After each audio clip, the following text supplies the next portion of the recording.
मोहोळ तालुक्याचे विभाजन होऊन अनगर येथे नव्यानेच अप्पर तहसील कार्यालय मंजूर केल्याचा आदेश राज्य शासनाकडून पारित झाला आहे। याला विरोध करण्यासाठी मोहोळ तालुका बचाव संघर्ष समितीची स्थापना झाली असून या समितीच्या माध्यमातून मागील अनेक दिवसांपासून अनेक वेगवेगळ्या धाटणीची आंदोलने केली आहेत। तर मुख्यमंत्री, दोन्ही उपमुख्यमंत्री यांच्याही भेटी घेऊन मोहोळ तालुका बचाव संघर्ष समितीच्या सदस्यांनी आपली कैफियत मांडली। मात्र त्यावर कोणताही तोडगा निघत नसल्याने समितीच्या वतीने न्यायालयीन लढा लढण्यासाठी अॅडव्होकेट अनंत वडगावकर यांच्या माध्यमातून मुंबई उच्च न्यायालयात याचिका दाखल केली असून त्या याचिकेचा दाखल क्रमांक 25/904/2024 असा आहे, अशी माहिती मोहोळ तालुका बचाव संघर्ष समितीचे सोमेश क्षीरसागर यांनी माध्यमांना दिली। अनगर येथे नव्याने मंजूर झालेले अप्पर तहसील कार्यालय रद्द करण्यासाठी मोहोळ तालुक्यातून मोठी जनचळवळ उभी राहिली आहे। अनेक आंदोलने करून ही प्रशासन आणि शासनाला जाग येत नसल्याने मोहोळ तालुका बचाव संघर्ष समितीच्या वतीने न्यायालयीन लढा लढण्याची तयारी केली आहे। याबाबत संघर्ष समितीचे सोमेश क्षीरसागर माध्यमांशी बोलत होते। त्यांनी पुढे सांगितले, या अप्पर तहसील कार्यालयाची निर्मिती करताना महाराष्ट्र राज्य महसूल अधिनियम कायद्याची अंमलबजावणी झाली आहे काय? हे कार्यालय नव्याने सुरू करत असताना त्याचे प्रसिद्धीकरण आणि नागरिकांच्या हरकती मागवल्या आहेत काय? शासनाने, प्रशासनाने या कार्यालयाची निर्मिती करताना कोणत्या मूलभूत बाबी विचारात घेतल्या आहेत? हे करत असताना या अप्पर तहसील कार्यालयाच्या अखत्यारीत घेतलेल्या गावातील नागरिकांच्या दळणवळणाचा तसेच इतर उपयुक्त साधनांचा विचार केला आहे का? कारण समाविष्ट केलेल्या गावाचे अंतर तपासले असता ते अनगरपेक्षा मोहोळ हेच जवळचे, सोयीस्कर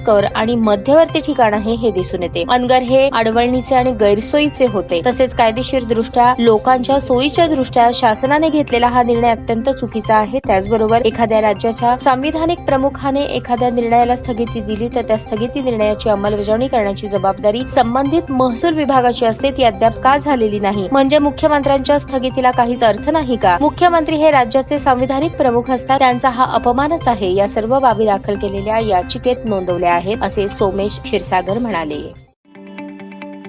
ताज्या बातम्या पाहण्यासाठी प्राईम महाराष्ट्र न्यूज चॅनलला सबस्क्राईब करा।